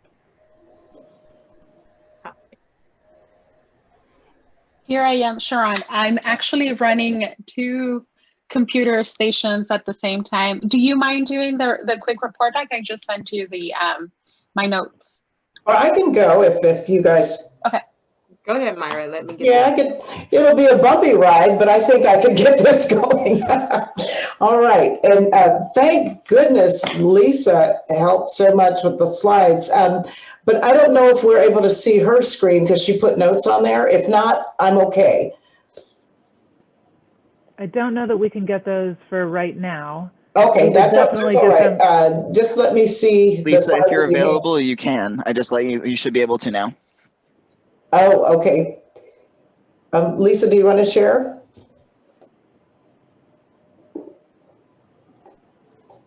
Sorry, yeah, I'm trying to pull it up. Oh, no worries. Thanks so much.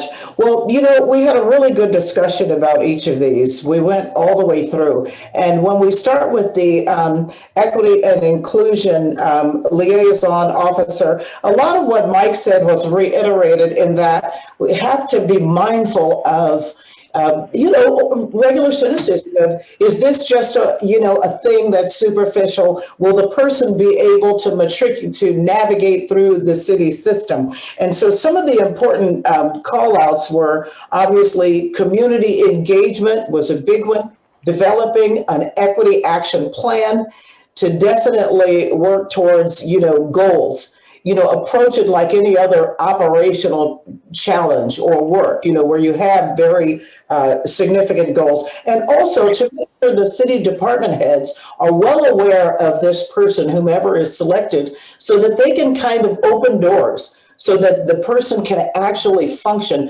throughout the city system. I asked I asked our commissioners, we had Commissioner Jeff, Mark, and Edith. And I asked, well, do you think that any of these bullets are a little bit off center for what we want to do right now with the position? And they said the strengthening existing policies supporting low-income renters seemed to be a little off note. It didn't seem to go in line with some of these other goals. Maybe it needed further explanation, but that was the answer to that question. So those high priorities are in yellow, but all of these other bullets were seen as extremely valuable to strengthen and make sure that this position can truly succeed. We can go to 3.3 now. Thank you. Great.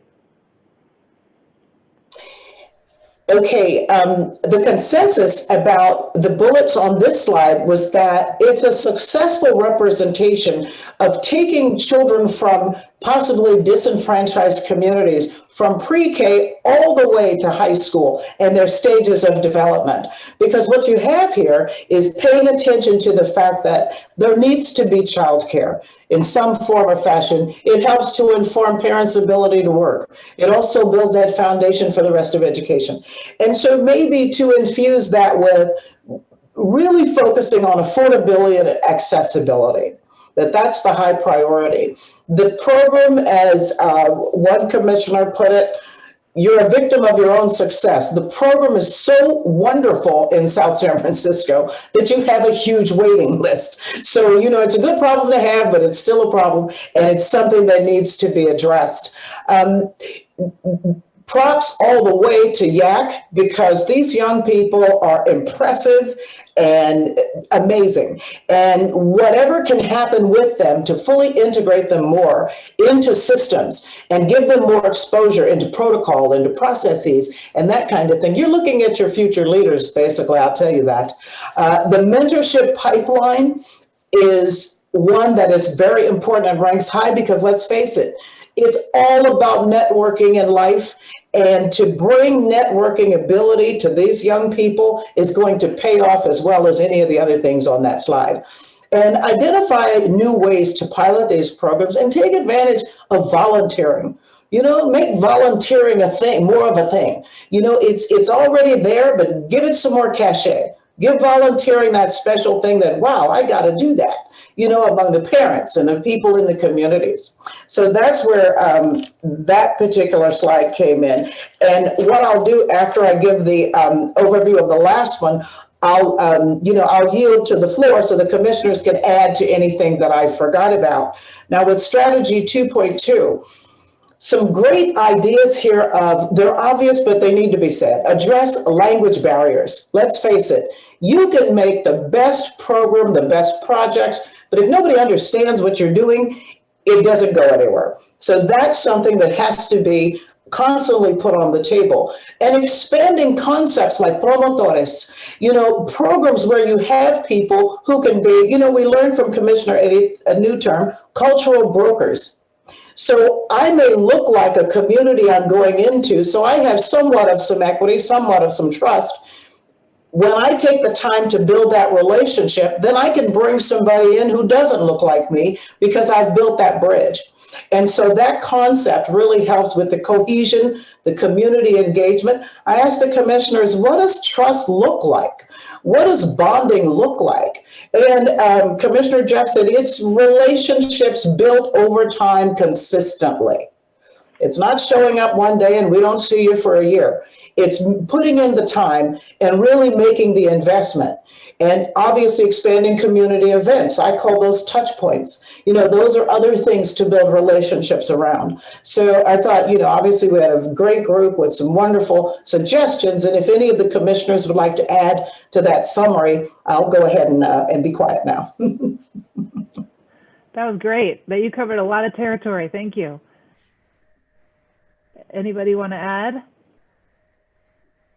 Well, let's go to the next group then. Nayeli and Sharon, are you up next? Yes, Nayeli will share her screen and I'll report out. So we really would like to echo a lot of what Myra's group and commissioners shared. Can you make that a little bigger for me? So when we think about strategy 1.1, some essential components were to really create that racial equity action plan. We need a map, right? A map to help us understand where we're going and to measure where we are at the end. The racial equity action plan and the necessity to track the progress should happen across departments. And we also saw that the racial equity action plan and implementing DEI and anti-racism across all programs was essential to tracking progress. So commissioners really had a consensus about that racial equity action plan. I am having trouble seeing this screen, this slide, so please forgive me. For part 2, we really wanted to think about what was important for implementation in the first year. And that was the equity audit to establish a baseline of collecting data, identifying any service gaps or opportunity gaps. And having this equity audit and tracking system was a way to ensure accountability and to normalize the practice and create an understanding of the expectations to take place across departments as we think about really implementing the different racial and social equity plans. Commissioner Norm actually spoke to the different needs across departments, that some departments may not have the same racial and social equity action plan, and it's important to identify the needs of each department moving forward. Next slide. Strategy 2.2. Here we did talk about different opportunities to engage community along with the CERT. One of the recommendations was to think about a homeowners or renters association that did not have a fee base, but was strong in terms of outreach and community engagement. There was the recommendation to talk to the fire chief regarding, I think, the Zone Haven program that provides information and access regarding emergencies in the community. Commissioner Powers always brings up the importance of building trust, how we do have to address the elephants in the room, but the importance of trust and thinking about how our uniformed staff engage with community, and when we need them, can we trust them? So having those tough conversations, but also using community opportunities to continue to build out those relationships. And Commissioner Norm says, hey, we need to know who is part of our CERT team across the 5 districts. And so finding ways to make sure that we have equal representation, and where we don't have representation, let's really focus on our targeted outreach. So again, just to piggyback on what Myra said, addressing that language barrier and those touch points in community, and would like to also just remind that CERT does go out to the different community events. There are some identified staff where they have utilized their presence to promote their programming. Next slide. Educational resources. This was very heavy, but there was good, very strong consensus in ensuring that the youth voice is at the table. So converting South San Francisco YAC to a commission was a highlight. They had very strong ideas. Commissioner Murray talked about how bringing their voice to the table would be influential and essential to some of the decisions that happen across educational spaces. We also talked about addressing a financial need through the Chamber of Commerce, some resources for scholarships for higher education that's available to South San Francisco, the importance of outreach and information sharing for our seniors who are graduating, how they're able to actually apply for scholarships. Another recommendation that came from Commissioner Nicholas was to create opportunities for families or non-business owners to share their blessings, as she said, to contribute to educational attainment for the youth of South San Francisco. So that's pretty much where we stood in terms of feedback regarding the 3 approaches. So I think it's our small group. Let's see, so I had Commissioner Bobby, Commissioner Mike, Commissioner Cheska, and Commissioner Hermes. And it just strikes me as when I'm sitting back and hearing the reporting out of these different strategies, and definitely some themes that I'm seeing emerge. And specifically what's emerging for me is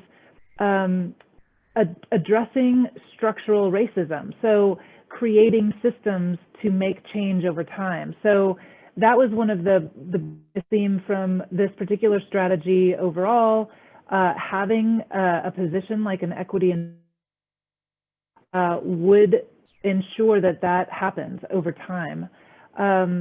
So I'm just getting really excited about that.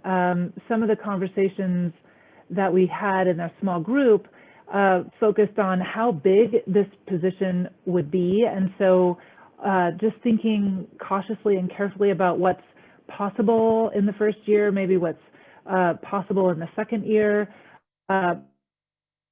Definitely highlight infusing DEI and anti-racism into all programs. So the highlighted font there in black, making sure that both internal and external practices across departments do focus on DEI and anti-racism, And then not to forget the community engagement portion. So the group talked a lot about internal to the city, but also making sure to partner with community. And part of that would be to track progress. So set out realistic outcomes and then track the progress and then report to the city, but also to the community. And then in terms of the steps for the first year, certainly just, I think we heard a number of different opportunities to connect with the community navigators, to make sure to orient within and across the city. And then part of that would be to make sure to systematize community engagement and kind of back to that idea of what are we trying to achieve, how do we measure it, and then reporting that back out to be practical but also ambitious. So related to strategy 3.3, educational resources to address structural inequities, again, connecting that cross-cutting piece of the navigator program, that seems to be a piece that's coming through a number of the different strategies as a critical action step with a lot of potential there. And then related to the enrichment programs and leadership development, we heard about the importance of regular meetings with SSF City and SSF USD and other organizations to focus collaboratively, both with regular meetings and specific agenda items, but then we also heard about the importance of like unstructured meeting time to just identify common goals and understand where opportunities lie. And then, yes, for the YAC, the SSF YAC becoming a commission. And I think if that happens, there's going to be, that could potentially be another cross-cutting action throughout a number of different strategies with the leadership that we've seen throughout this commission, but certainly today.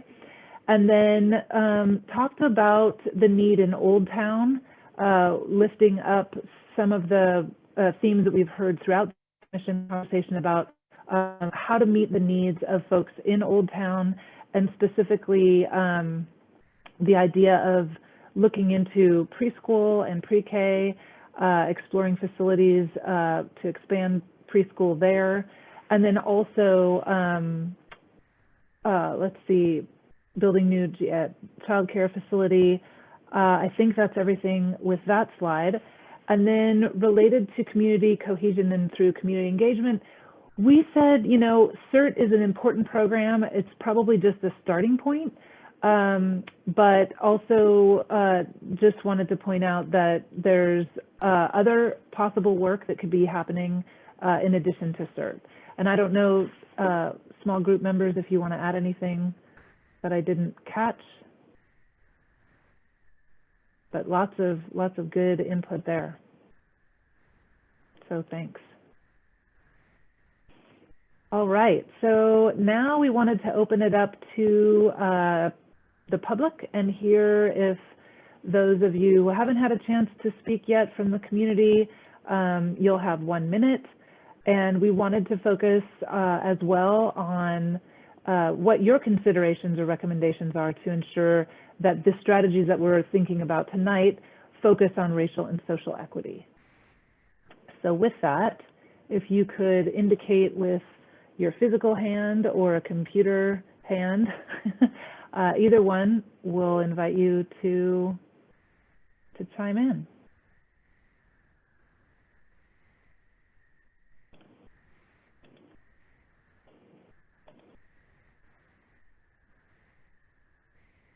Don't all raise your hands at the same time. We want to hear from you.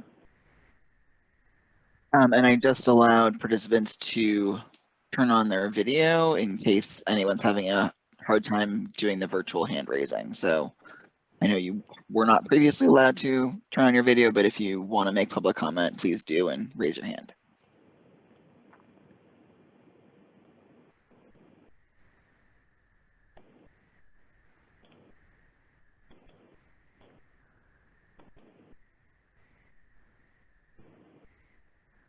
any considerations that we haven't covered? I think there have been a lot that we have covered, so that's pretty extensive and comprehensive.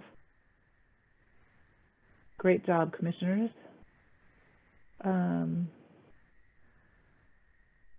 Any other thoughts we want to add to the conversation here related to these strategies? Lots of kind of big areas of work.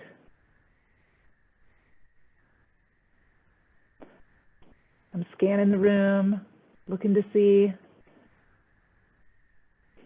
So I think if, Commissioner Powers, did you want to say that? I said this over email, and a couple of people have already said it today, but just to reiterate, you know, DEI work is really, really challenging, and this can't be an under-resourced position. Like, we're expecting this person to have a vision, be able to convince people of that vision who might be racist, operationalize it, you know, track data, interact with the community. Like, that is a ton of stuff to be doing and requires a very, like, high-level skill set. I've been that person, and it is not fun, and it doesn't work out. So just wanted to, like, put that on the record. I said it over email as something that we really need to keep in mind. So making sure that the position has resources and support and is well connected in their work. Any other comments that folks had? We do understand that that is a very important position, and so therefore, you know, we would like to have this approved, but we have some other considerations that we need to think about. But definitely, I am definitely going to support this.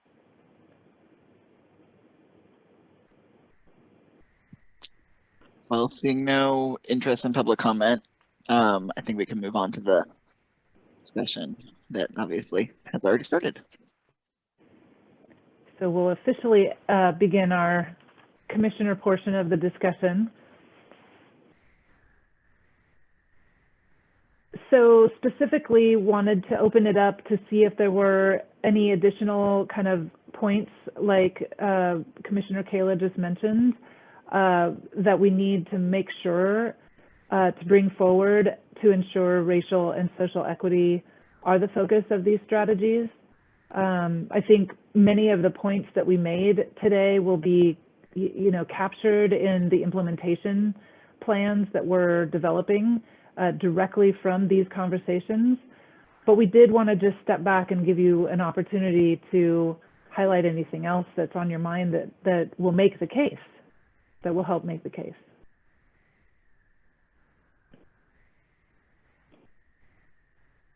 This is our first step, and I'm sure that there will be opportunities for us to refine this and adjust accordingly.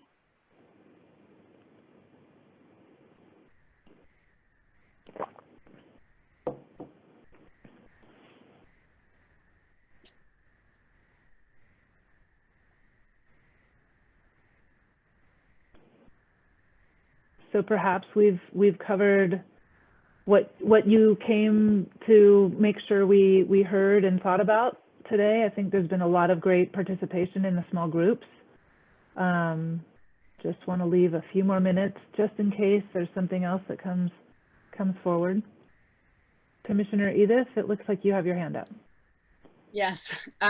Sorry, I had to step out for a little bit to do another commitment I had, but I just wanted to make sure whether when the chair out, I wasn't here for the whole time. One of the things that I kept in my mind when we're talking and going through all of this is the idea of really uplifting those who we are talking about here. So here we are, you know, talking about what the needs are of people who might, you know, be of low income or have language barriers, you know, but how do we make sure that they are in the conversation?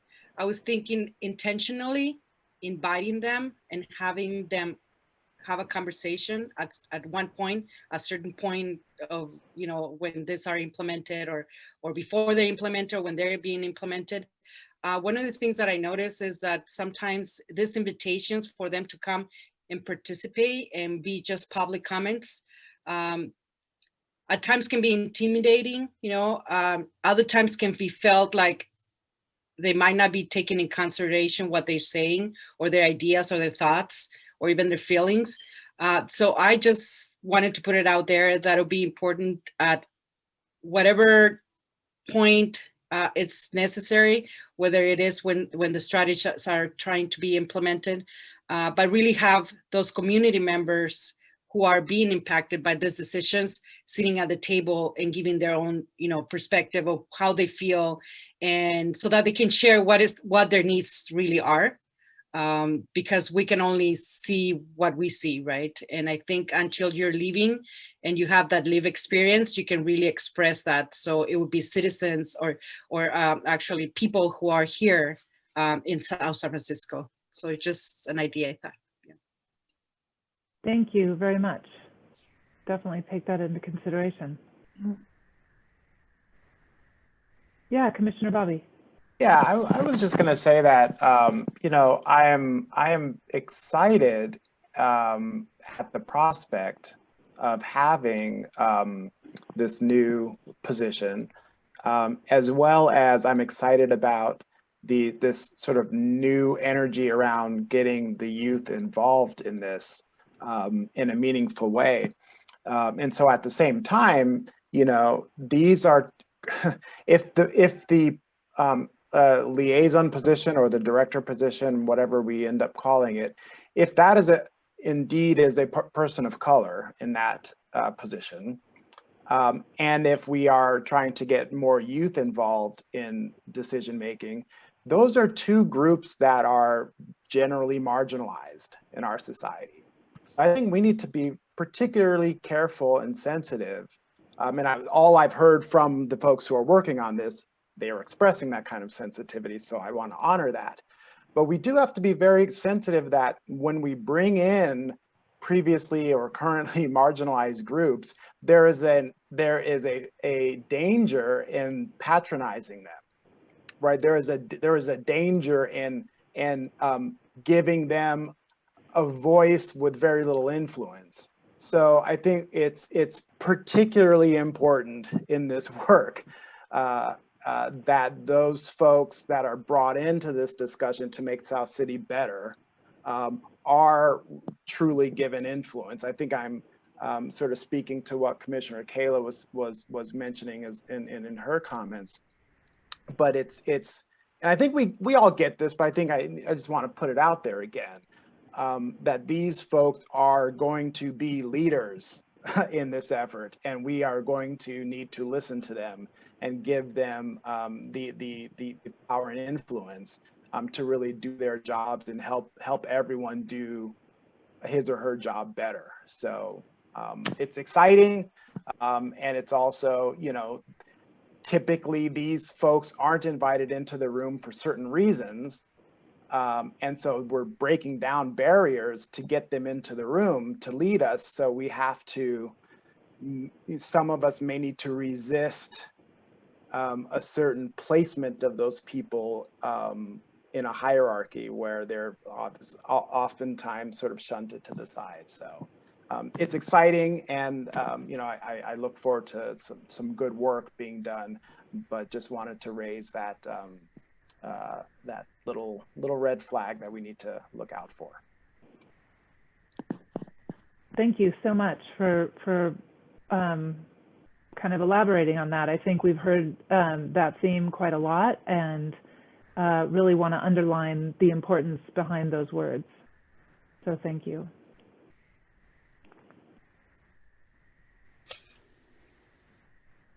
Looks like Commissioner Norm, you have your hand up. Yeah, I'd like to say, I just want to mainly make a point. Yes, all the things that we're actually considering are excellent. But I just want to throw out there that we cannot forget about our ethnic groups who are seniors. They're retired. They're no longer in the job market. We have to make sure that we're looking out for them also with the rest of their life, that we're able to give them the support they need.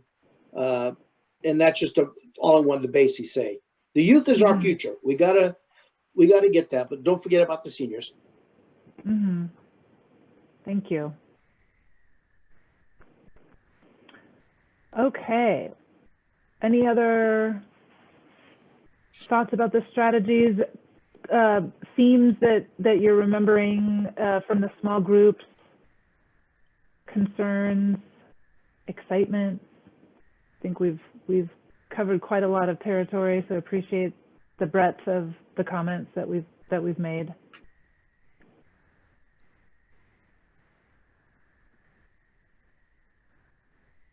All right. So thinking about Paige, it looks like you're trying to capture everything there. Thank you.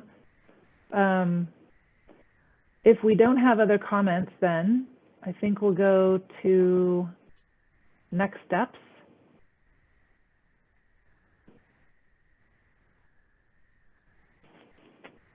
And with that, remind you that our next meeting is on March 17th, and we will be focusing on two very important broad strategies as well: community-based public safety approaches and community safety advisory board. We've already started our research and background into those two strategy areas, so we'll look forward to seeing you again in about a month. And then April 21st is the following commission meeting after that. So with that, just want to say thank you so much for spending the afternoon here together and bringing forward all of your critical perspectives. And again, always invite folks to submit comments to the email. Really appreciate your engagement in all ways that you feel comfortable engaging. Really want to thank you for your participation in this commission. Thank you very much for all your input, and it's a really packed afternoon. I think it was a lot of discussion, and we really do appreciate everyone's engagement. It is really a task. It's an enormous task that was handed to us, and we will try to be up to the task, and we'll do this. We'll move forward. Since I don't think anyone will be objecting, meeting is adjourned. Thank you. Thank you. Thanks, everybody. Bye. Bye, everyone. Good night.